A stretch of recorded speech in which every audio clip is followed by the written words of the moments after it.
Today we are going to see the lecture series Quantum Computing Part 1, in which today we are going to see about the qubits. I want to make this entire series of lecture that is Griffith quantum mechanics like. Uh, so, uh, First, what is Qubit? On measurement, it gives 0 or 1, just like a classical bit. Then you may ask the question, what is new in it? Before measurement, a qubit can be in superposition, which I am going to explain in this lecture.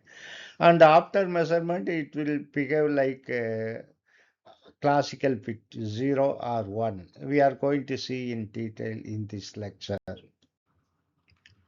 We know a classical fit is either 0 or 1, but a qubit can be superposition of both states, that is 0 and 1. Mathematically, we write this as get psi is equal to alpha get 0 plus beta get 1. This is most general state of a qubit. Now, don't think this is as half 0 and half 1, uh, 50-50 chance.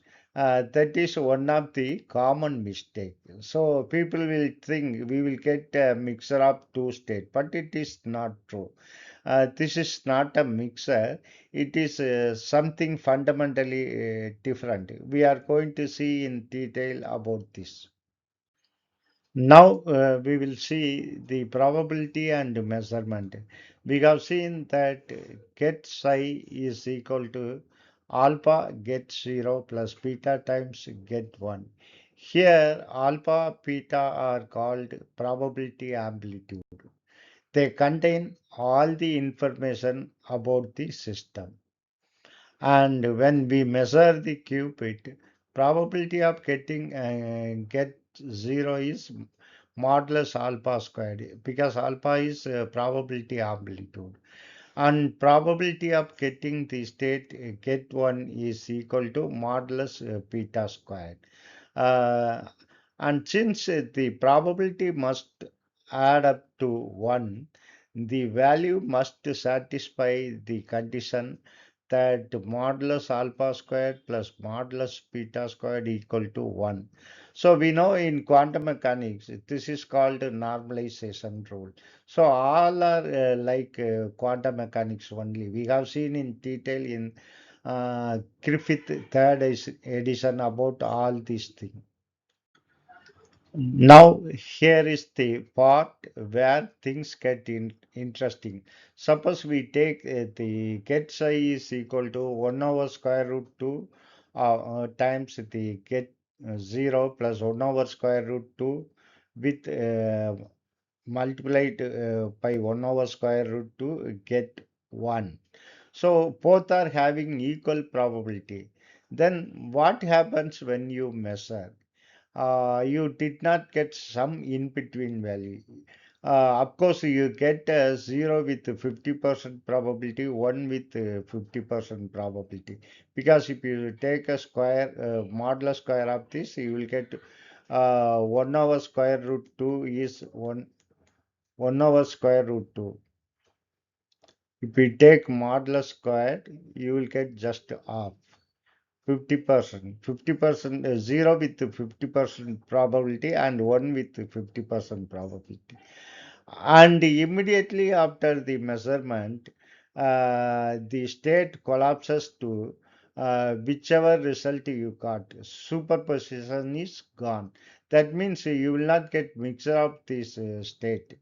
So you will get either 0 or 1. How it is possible, we are going to see in this series of lectures. So it is not a in between state like in quantum mechanics. You will get 50% probability of this, and another 50% is for this get 1. So it is not likely here.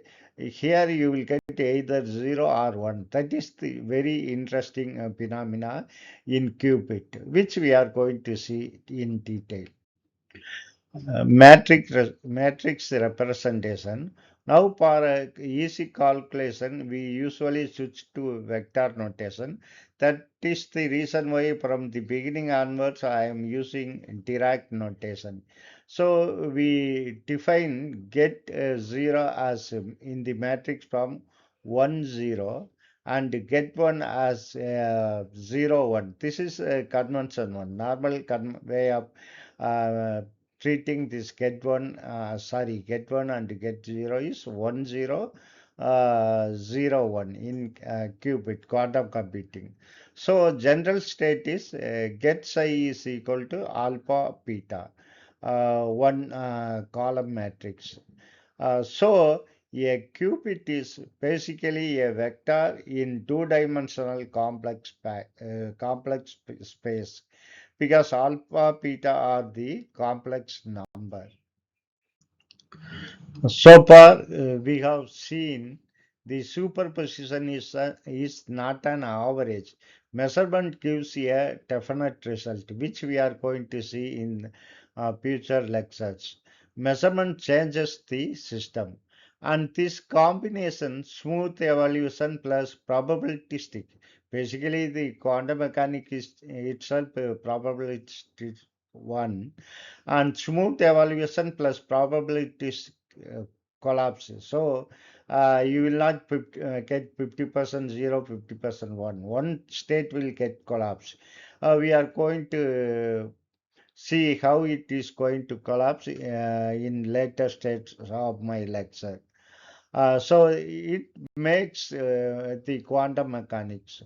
So a qubit is basically a vector in two-dimensional complex space, alpha and beta. Right now, we describe a qubit using alpha and beta, but that is not very easy to understand. In the next lecture, uh, we will switch to geometric picture, that is the Bloch sphere. Uh, I am going to explain Bloch sphere in my next lecture, where every qubit become a point on a sphere.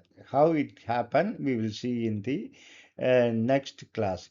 If you find my lecture interesting one and helpful one, kindly share my channel and subscribe and join my channel for the growth of my channel. Thank you very much for watching my video and supporting me continuously. Thank you very much.